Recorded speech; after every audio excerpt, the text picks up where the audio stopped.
Two final girls remain. They have to chase with Winnie the Pooh. He's on top of their cars. They're trying to get away. They crash and then they get the help from these like British hillbillies. Like Winnie the Pooh took them out. Michael Myers, Halloween Kills. Karate chop one person's arm. And he even did a Myers disartained head stop. A power slap that'll slap your face off. And this part's really cool to me because he got his face slapped off and then he goes to the girls, hey, let me inside the car. Like, no, for the stranger who tried to help us out, who's asking for our help now. Now a straight up like Rob Zombie cameo gets like just smacked or slashed or something. He's done for. And he has the power of bees. He just like, hey, sick 'em bees, and they killed the guy. That's a pretty cool power, dude. I wish they, probably in the sequel, approve upon it. Candyman can't even control bees like that. Like, straight up kill a person. Then the glasses girl, I guess she just got her head chopped off screen a bit.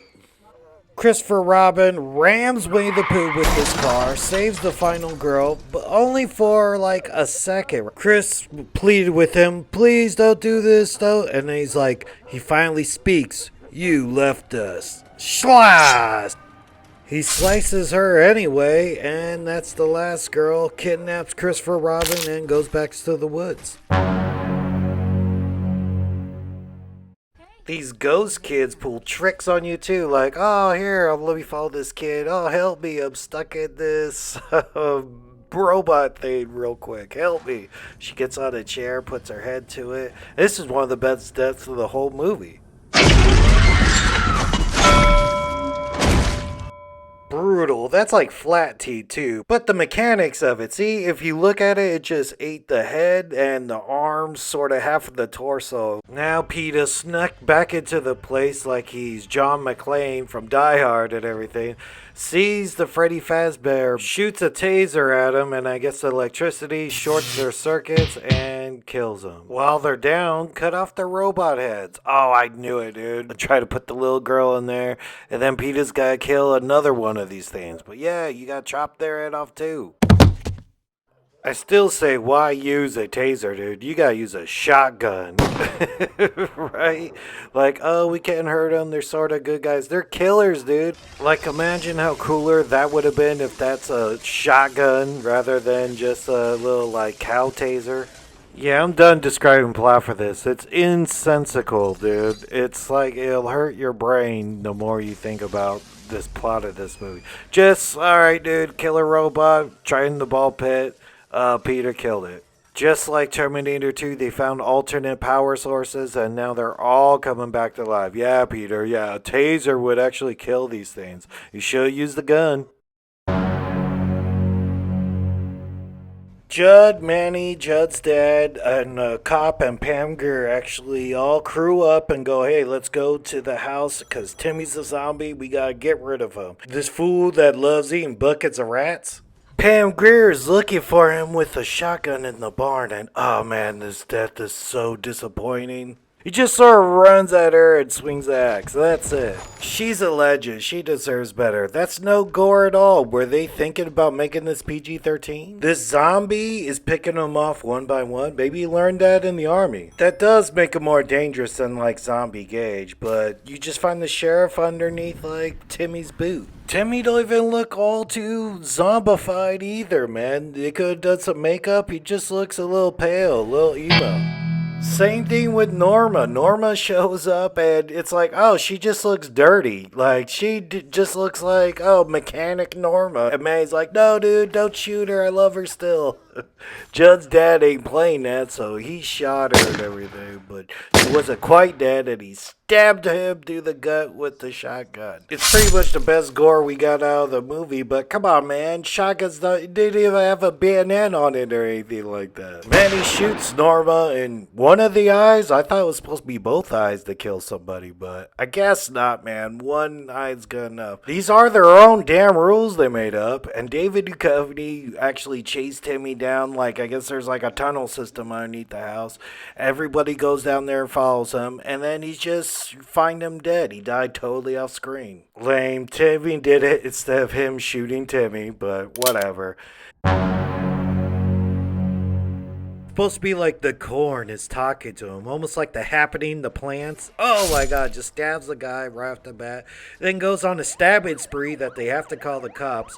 And the cops' response is sort of frustrating. Like, what the hell is this? For active shooters in the country, I guess, they just sort of gas everybody to death. Like, what the hell is that, dude? They might as well just hook up their car with carbon monoxide inside the place.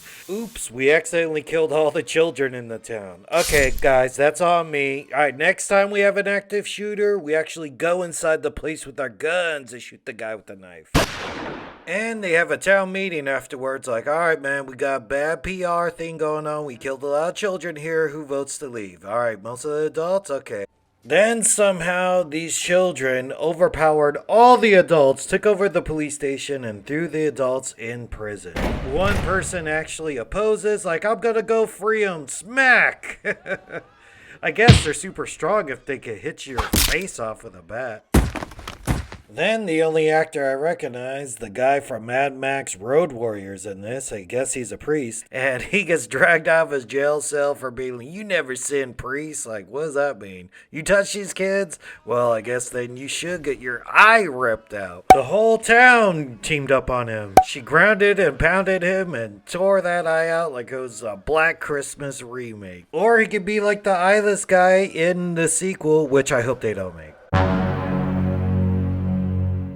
Patrick Wilson's like hypnosis is like wearing off too. He's seeing ghosts. He's like, hey man, I'm foggy. I'm seeing shit everywhere. I don't know, man. Scan me for a brain tumor. He gets himself a CAT scan. It's a short enclosed space. And you know something's got to happen. Then the lights flicker off. You're like, all right, it's just a matter of time till something comes up. Oh shit, this guy. And we never know who that was, just some ghost wanted to scare him. And they woke up immediately. What's in it for these ghosts, dude? They're just trying to scare you just to scare you because they got free time? Or it's Beetlejuice rules, like you can't leave where you died at. The doctor told him he's fine, no brain tumor, but if your memory's bad, try some memory exercises that you could do at your home. So this is just set up for another jump scare. Like, oh.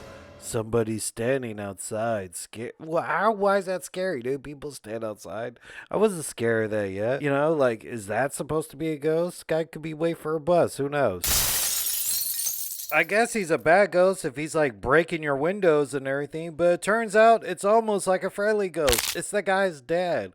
Now, why is your dad trying to jump scare you and everything? My dad's a ghost now too, man, but I don't want him visiting me and breaking shit in my house. This dad had nothing to the story. It'd be like, hey dad, I got a problem with this red door. You know, you're not doing anything. You're in the afterlife. Can you hold this door for me? And so this guy could stop fucking with my son.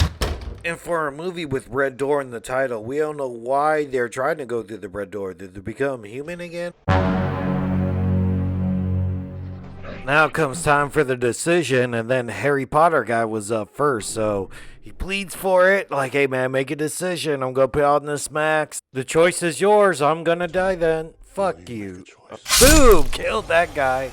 Then you turn on the news and go, oh man, there's a big old earthquake with the tidal wave killing everybody. I don't know, man. And then the guy still doesn't believe it. Like, alright, that's some sort of coincidence, huh? Or you could be very practical. Hey man, that's probably from some bullshit movie I haven't seen before. They put a bunch of everything on Sci-Fi Channel. Or, yeah, you guys are like David Blaine's street magicians, dude. I don't trust it. He's like, I get it. We're gay. You don't like us. You guys are a bunch of homophobes trying to break up this family. Harry Potter guy was like, see, I told you we were too nice. We were trying to introduce ourselves and be practical about it. No.